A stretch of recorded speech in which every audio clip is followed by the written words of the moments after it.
خدا نہ کرے کہ پاکستان کے ساتھ ایسا کچھ ہو جیسا ٹائٹینک کے ساتھ ہوا، لیکن دونوں میں غضب کی مماثلت ہے۔ ٹائٹینک کے ڈوبنے کی وجوہات 5 تھیں۔ پہلی یہ کہ ٹائٹینک کو بنانے والے یہ سمجھتے تھے کہ یہ اتنا مضبوط جہاز ہے کہ سوال ہی پیدا نہیں ہوتا کہ یہ ٹوٹ سکے۔ بالکل ویسے ہی جیسے ہم لوگ یہ سمجھتے ہیں کہ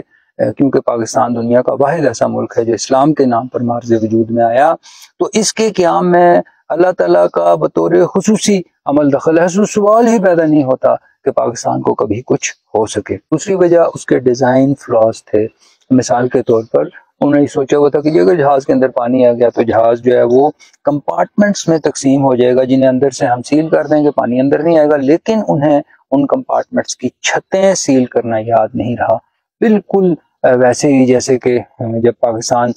بنا تو ابوالکلام آزاد جو تھے انہوں نے آغا شورش کاشمیری کو 1946 میں دیے گئے ایک انٹرویو میں پاکستان کے ڈیزائن فلاز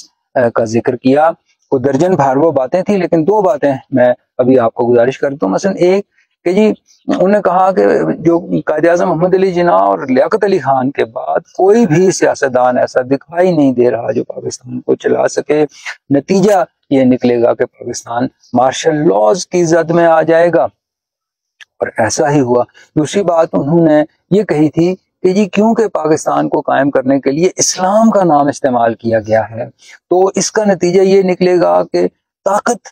کے حصول کے لیے لوگ اسلام کو استعمال کریں گے، یعنی پاکستان جو ہے اس کے اوپر جو اقتدار کی جنگ ہوگی اس میں اسلام کو سیاسی عزائم کی بھینٹ چڑھایا جائے گا۔ آپ دیکھ رہے ہیں بالکل ایسے ہی ہو رہا ہے۔ تیسری وجہ ان ایڈیکویٹ پریکاشنری میئرز تھے، یعنی کہ اگر جہاز ڈوب رہا ہو تو وہ جو کشتیاں چھوٹی جن کے ذریعے لوگ اپنی جان بچائیں گے، تو وہ جان بچانے کے لیے جو کچھ کرنا پڑے گا اس کی کسی کو پہلے تربیت نہیں کرائی گئی۔ بالکل ویسے ہی جیسے پاکستان کے اندر آپ دیکھ لیجئے کہ گزشتہ 75 سال کے اندر کیا کبھی بھی قوم کو کسی نے اس بات پر تیار کرنے کی کوشش کی کہ اگر ملک میں کوئی ایمرجنسی آ گئی تو اسے کیا کرنا ہوگا؟ تو آپ خود سوچئے کہ جو قوم نارمل حالات میں بھی ڈسپلن مینٹین نہیں کر سکتی تو وہ کسی ایمرجنسی کے دوران ڈسپلن کیسے مینٹین کر سکے گی؟ چوتھی وجہ کمیونیکیشن ایرر ہے، یعنی کہ وہ میکینزم جس کے ذریعے یہ اطلاع اس وقت جو کلوز وسینٹی میں یعنی سمندر کے اندر جو جہاز تیر رہے تھے ٹائٹینک کے، ان تک یہ اطلاع پہنچانا کہ بھئی ٹائٹینک جو ہے وہ ایمرجنسی میں پھنس گیا، ہماری مدد کو آئیں۔ بالکل ویسے ہی جیسے کہ پاکستان کے اندر اب آپ دیکھ لیجئے کہ ہماری کلوز وسینٹی یعنی ہمارا نیبرہڈ یعنی ہمارا پڑوس، اس کے اندر ایک انڈیا ہے، تو انڈیا کے ساتھ ہماری آپ کو پتا ہے کہ کتنی سخت دشمنی ہے۔ ایران ابھی پچھلے دنوں جو ایپیسوڈ ہوئی کسی سے پوشیدہ نہیں ہے۔ افغانستان پاکستان کا نام سننے کے لیے تیار نہیں ہے۔ روس ظاہر ہے کہ اس وقت سب سے بڑا جو ہے وہ مخالف آپ کا امریکہ کا، ایک تو روس ہے، دوسرا چائنا ہے، تو روس جو ہے اس کے ساتھ ہمارا ایک بیک گراؤنڈ بھی ہے جو افغانستان والی وار تھی، سو وہ ہماری مدد کیوں کرے گا؟ اور چائنا جس کو ابھی یہ جو رجیم چینج ہوئی ہے اس سے آپ نے افینڈ کیا ہوا ہے، تو چائنا بھی جو ہے وہ اس وقت پاکستان جو ہے وہ اس کے ساتھ اس طرح کے تعلقات چائنا کے نہیں ہیں جن پر ہم فخر کیا کرتے تھے۔ پانچویں وجہ اشرافیہ کا ایٹیٹیوڈ تھا جو اس وقت ٹائٹینک کے اوپر موجود تھی۔ بھئی وہ سب سے اوپر والی منزل میں تھے، اب نیچے منزل میں سامنے دکھائی دے رہا ہے کہ پانی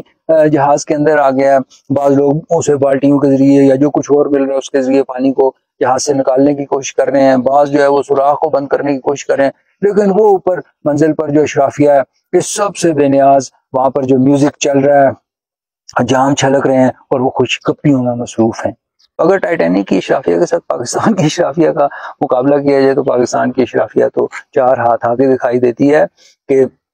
پاکستان کی اشرافیہ کو تو کہیں کوئی اگر ایسا بندہ نظر آ رہا ہے جو پاکستان کو بچانے کی کوشش کر رہا ہے یا کوئی ایسا مشورہ دینے کی کوشش کر رہا ہے کہ جس سے پاکستان بچ سکتا ہے، تو پاکستان کی اشرافیہ تو جو ہے وہ اس کے پیچھے ہاتھ دھو کے پڑ جاتی ہے کہ اس کا حشر جو ہے وہ نشر کر دیا جائے تاکہ آئندہ کسی کے اندر ایسا کرنے کی جرت پیدا نہ ہو۔ یعنی یہ اشرافیہ اگر ٹائٹینک کے اوپر کھڑی ہوتی تو وہ میوزک سے لطف اندوز ہونے کے بجائے ساتھ گن مین کھڑے کیے ہوتے اور کہتی کہ وہ دیکھو وہ بندہ جو ہے وہ پانی نکالنے کی کوشش کر رہا ہے جہاز سے، تو اس کو فوراً نشانہ لے کے گولی مارو۔ وہ بندہ جو ہے وہ جہاز کا سوراخ بند کرنے کی کوشش کر رہا ہے، اس کے اوپر فوراً جو ہے وہ گولی چلاؤ، اس کو جو ہے وہ بند کر دو کسی جیل خانے میں۔ اچھا اب ایک اور دلچسپ بات دیکھیے کہ یہ جو 5 کمزوریاں ٹائٹینک کی، ٹائٹینک کے ڈوبنے کی وجہ بنی، تو یہ سامنے کیسے آئیں؟ کہ بھئی پہلے تو کسی کو نہیں پتا تھا کہ ٹائٹینک کے اندر یہ جو ہے وہ کمزوریاں موجود ہیں۔ یہ اس وقت سامنے آئیں جب ٹائٹینک ایک آئس برگ کے ساتھ ٹکرایا، بالکل ویسے ہی جیسے پاکستان کم و بیش 2 برس پہلے جو رجیم چینج کے آئس برگ سے ٹکرایا، تو پتہ چلا کہ اس کے اندر کتنی جو ہے وہ کمزوریاں ہیں۔ پاکستان کو میری زندگی بھی لگ جائے، خدا نہ کرے کہ پاکستان کے ساتھ کبھی بھی ایسا کچھ ہو جیسا کہ ٹائٹینک کے ساتھ ہوا، میں ایک مرتبہ پھر کہتا ہوں، لیکن حالات ایسے ہیں کہ ان پر بڑی سنجیدگی سے غور کرنے کی ضرورت ہے۔ کاش پاکستان کی اشرافیہ یہ سمجھ سکے کہ جسے ٹائٹینک ڈوبا تو اس پر سوار جو لوگ تھے ان میں سے 2/3 یعنی 2/3 کی ڈیتھ ہو گئی، تو